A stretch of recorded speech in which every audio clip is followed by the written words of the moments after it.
Welcome back to Face the Nation. We go now to California Democratic Senator Alex Padilla. He joins us this morning from Porter Ranch, California. Senator, good to see you. Let's start with Kash Patel. Your reaction to that nomination or that suggested nomination from President-elect Trump? Well, good morning. Great to be with you. And look, this announcement that Kash Patel is going to be nominated for a high-ranking position at the FBI, very key to the Department of Justice, raises a lot of the same questions that other announcements and other nominations raise. Are they going to go in there and do the job of that the Department of Justice calls for to truly be independent of the President of the United States, or is he going in there to do Trump's bidding? That's the big question here. Is it a genuine, legitimate appointment or a political appointment to politicize the Bureau and the Department in Trump's favor? That's just the beginning of the questions that we expect to raise in the confirmation hearings that will begin in January. Do you expect that the current FBI director, who has 3 years remaining, will just have to resign? Well, that's going to be a personal decision for Director Wray, who, look, the public should remember, was a Trump appointee to begin with. And so he's got 3 years left. It's up to him to resign or not. Your prior guest suggested that Trump may very well fire him, which is just par for the course.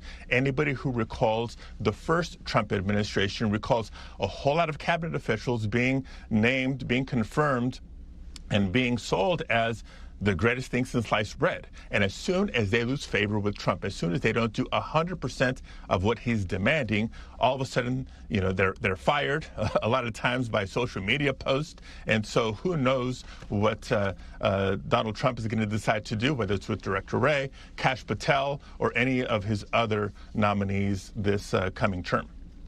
During the first Trump administration, California fashioned itself the resistance state. Some Democrats in the legislature have already begun to describe that as a cliche and say they don't even know what that means anymore. What does it mean? Look, I think there's a lot of reason for concern of the second Trump administration, if the first administration is any indicator. I think as the governor, as other legislative leaders, and even the congressional delegation have said, if the federal government will continue to support California in its leadership in so many policy areas, there's a lot of good work to be done there.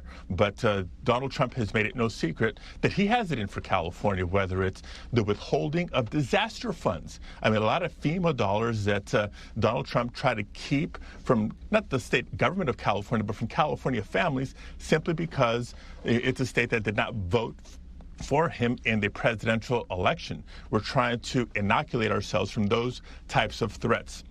There's also a lot of good that can be finalized before the end of the Biden administration, whether it's Environmental Protection Agency waivers that will allow California to continue to grow our economy while tackling climate change aggressively.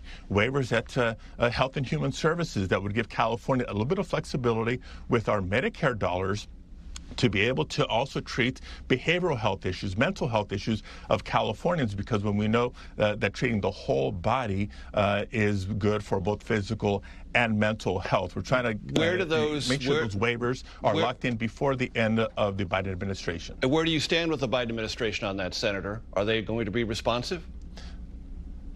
They've been very encouraging that the technical work can and should be done before the end of the term, but we'll know when there's signatures on the documents that we need. But again, these are just examples of what we want to lock into place before President Trump comes into office, and then can use it either as a threat, as a punishment, or as Senator Cruz mentioned in the prior segment, simply leverage to get other things he may want out of California.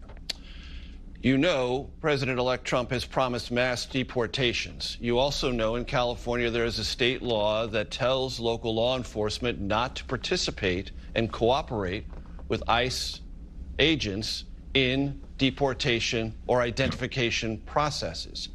The incoming Trump administration border czar, Tom Homan, has said any law enforcement who don't cooperate will be prosecuted under federal law. How is this going to be resolved? Yeah, well, I think there's an important distinction here. No state government, not Texas, not California, not any state in the nation, has a constitutional authority to impose federal immigration law. That is the responsibility of the federal government. Some states like Texas want to push the envelope and try to find a way to assist, but there's no obligation to do so. And that's what California leaders and municipal leaders throughout the state are saying.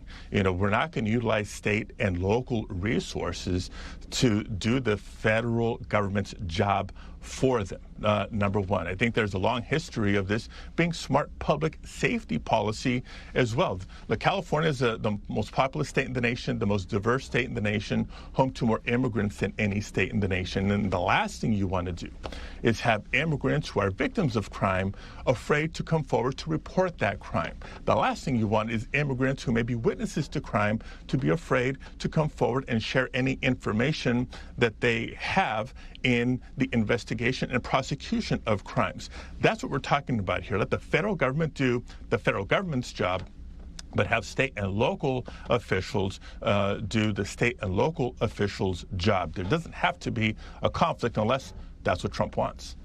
The governor has called a special session that will convene this week to set aside money to battle the Trump administration. Will some of that money also be set aside to protect migrants and undocumented immigrants in California as they seek either legal advice or continued legal financial backing to support their efforts to stay within California and the United States? Yeah. Again, if the first Trump administration is any indicator, we know that there will continue to be a lot of fear in communities, and communities that deserve to know what their rights are and what their rights are not. And so if it's legal assistance, legal advice, legal support, that's just the California way. We embrace our diversity. Our diversity is what's made our communities thrive and our economy thrive. And so we will assist families against the threats of the Trump administration. And if we want to just sort of cut to the chase, you know, we're hearing a lot of bombast from Trump and his allies about the biggest deportation operation in our country's history on the one hand versus maybe a focus on violent criminals on the other. Nobody disagrees with a focus on violent criminals. Yes, Democrats, Republicans agree. But that's very different than millions and millions of people being deported indiscriminately, not just tearing families apart, tearing communities apart, but the tremendous damage to our economy that would create. Senator Alex Padilla, Democrat from California, we thank you for your time this morning. And we'll be back right away.